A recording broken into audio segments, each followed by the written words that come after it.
welcome to the Tournament Center. I'm Zach Hill along with Brian Kibler, and, and we're here to do a draft tech from the Magic Players Championship. Now, Brian, you drafted a base green deck splashing a little bit of red, and I just want to walk through the process of how we got there. So let's take a look at your first booster pack. All right, there's a lot of hits here. You've got Searing Spear, nice removal spell, Rancor, obviously one of the format's premier cards, as well as a bomb rare in Firewing Phoenix. Now, you took Rancor. Explain to us why you did that. I actually think Rancor is card quality very similar to Firewing Phoenix. Oh, yeah? If you're pretty much any sort of green deck, you end up with a lot of generally cheap dudes who can have trouble sometimes getting through opposing creatures. Right. And you can just end up having a really explosive start with a Rancor. Firewing Phoenix is more of a grindy card. Yes, as a 4/2 flyer for 4 mana, it's really good, but you have to be really, really heavy red for that to be good. And the red decks that I intend to play in the format aren't always that heavy red, so it's you're also fighting for red with the person you pass Searing Spear to. You're not necessarily getting clear signals going that direction. So I decided to take Rancor here and let them fight over red. Yeah, Rancor being really the only premier quality green card. Right, absolutely. Yeah, if you look at this, there's only Hunt Beast for another green card. And Hunt Beast is a fine card, but it's not something that someone's going to get excited about. Yeah, you don't want to take Hunt Beast second pick. All right, so let's move on to the second pack.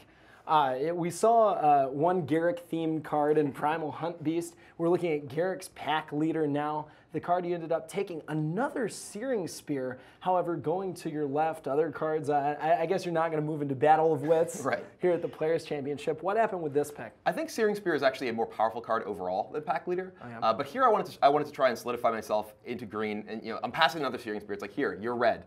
I think that there's a number of green color combinations that I think are quite powerful in the format. I'm happy being green-blue, green-white, green-red, and most of them are very core green. So I don't mind just taking a bunch of green cards and sorting out my second color later. Okay, and that's exactly what happened here. All right, so Garrix Pack Leader, the second. What didn't happen here. All right, yeah, we see Harbor Bandit on the screen, a blue and black card.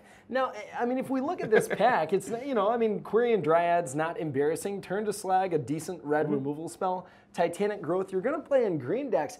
What made you change direction and go for the Bandit? This was kind of actually like a panic moment when in all seriousness, I was like, I was looking at this pack, and I was thinking of the cards that may have gotten taken in front of me, and I didn't really want to take either Growth or Dryad here just to solidify green, because they're not particularly great cards. Well, and Dryad doesn't really solidify green. Exactly. Like I said before, Dryad, most of my green decks tend to be very, very heavy green, so a card like Dryad really isn't very good in them. And Titanic Growth, with the Titanic Growth here, I could have seen the person just passing me take an Arbor Elf, take a Centaur Courser, any number of really good green creatures, Prey Upon. So basically, this is an escape plan. If something didn't come through and I started to see good blue and black cards, I jump into that. Because I already passed a lot of red, didn't really want to take Turn to Slag here and fight for red from that direction. Yeah, and one of the things about this format is I think your pools tend to be pretty deep. So using a pick right here, you're probably not going to be short on playables. Yeah, you're rarely trying to scrape together the last few cards in your deck like you were an Avacyn Sword. It's a very different format. Right. Okay, so let's take a look at Pack 4. Now, I mean, we're really back on plan right here. You've got Wilds if you want to splash, some solid but unexciting red cards. Grip and Protector, a powerhouse, but you decided to remain in green. I think Arbor Elf is maybe one of the most important green commons, perhaps the most important green common. The green decks tend to have just really a lot of 3 to 5 casting cost cards, and be able to start off with an Arbor Elf early. I mean, it's the reason that cards like Llanowar Elf and Avacyn's Palm are really good in Standard. You get the jump on your opponent, and Arbor Elf lets you do that. Right, and some cards like Centaur Courser become really a lot more powerful on the second turn. All right, so we solidify an Arbor Elf, going to the 5th pick of Pack 1. You've got to be happy to see this Flinthoof board. Absolutely. Flinthoof board is unreal. and as I was saying, I didn't really want to go into red because I passed a bunch of red, but I mean, this is a Mog Flunkies that doesn't have to have a pal to attack. And sometimes better if you give him haste. I think this is even a constructed quality creature. So I definitely just jumped on this board. And even though you passed a Turn to Slag and 2 Searing Spears, I mean, you can play a green deck, which is like 5 mountains in it. Well, like I said, my green decks tend to be primarily green and splashing a couple cards. You can even just have Flinthoof board and a few mountains in your deck and just actually be mono green or have another color. It's not that bad. So so yeah, really exciting Flinthoof board and 5th pick. Let's take a look now at the second pack. Now, obviously, this is a whole nother pack. We talked a lot about Flinthoof board. You've got to be excited to see another one here. I think Flinthoof board, I mean, you see here Searing Spear and Prey Upon, which are both very good removal spells. But I think in the green decks, having quality creatures is more important than having good spells. And with the Arbor Elf, with the Affinity Boar already, I can have a very, very aggressive deck with Rancor as well. If you get a Boar out, Rancor, you're hitting for 5 on turn 3. Yeah, that's insane. And hitting for 3 on turn 2. Or if you had an Arbor Elf, yeah. Yeah, that's unreal. I mean, Searing Spear, obviously really good, but they're going to be having to use those on your Flynn of boars if they want to stay alive. You've got to be looking at the Root Down Crag here. Oh, I noted it. It came back. Sure. Rough life. All right, let's take a look at the second pick. A pretty substantial drop in card quality here with Farseek. I mean, you've got to be disappointed to see this. Was anything else in this pack sort of calling to you? Invaders, Divine Not Verdict, really. I guess? I mean, the only other card I considered was Arsonist, but as I said before, I like to be really heavy green, and the acceleration is really important to get your bigger creatures online. I had a couple of Vastwood Gorgers from pack 1, and I wanted to be able to actually be able to play them before they became, dead in my hand as I'm dead. Yeah, and in concert with the Arbor Elves, I mean, 6 mana for Vastwood Gorger, you can still get to that on like the 4th turn in a deck like this. Okay, so the third pick. We're looking at Mark of Mutiny, I guess, maybe Trumpet Blast. Arctic Aven, you've got to be kind of sad to see here this late. I'm definitely pretty sad that I'm not really seeing any quality green cards. I thought I had largely cut green going to my left. Right. So, I hadn't really passed anything in pack 1 except for that Hunt Beast. So seeing that I wasn't getting any green or red cards was a little disappointing. But Mark of Mutiny is very good for green decks to get through the walls that stop their creatures. If your opponent plays a large blocker, you want to be able to get through it, and Mark of Mutiny is one of the best ways to do it because you get to kill them with it too. All right, let's take a look at the next pick. Right here, Naturalize, Aven Squire, Stormtide Leviathan can really shut down all your ground pounders if they make it. Unless you Mark of Mutiny it and kill them.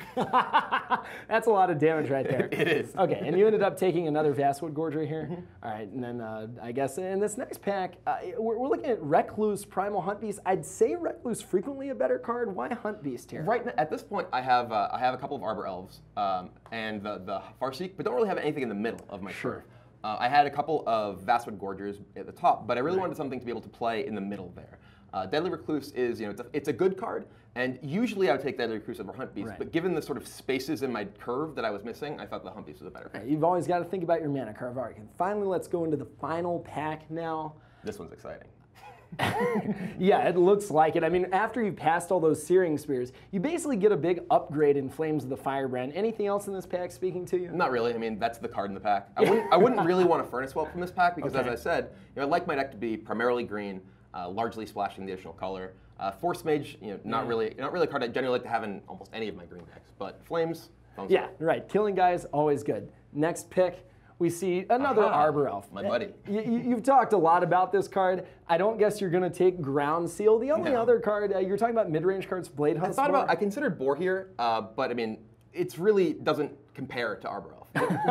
The whole strategy of your green deck, when you have cards like Vastwood Gorger, cards like Garrix Pack Leader, you're trying to get up to playing those big creatures. And Arbor Elf's really the best thing to do that. Right. I mean, it's a Mox, it's a 1/1. Absolutely. That's to spend 1. Okay, next pick.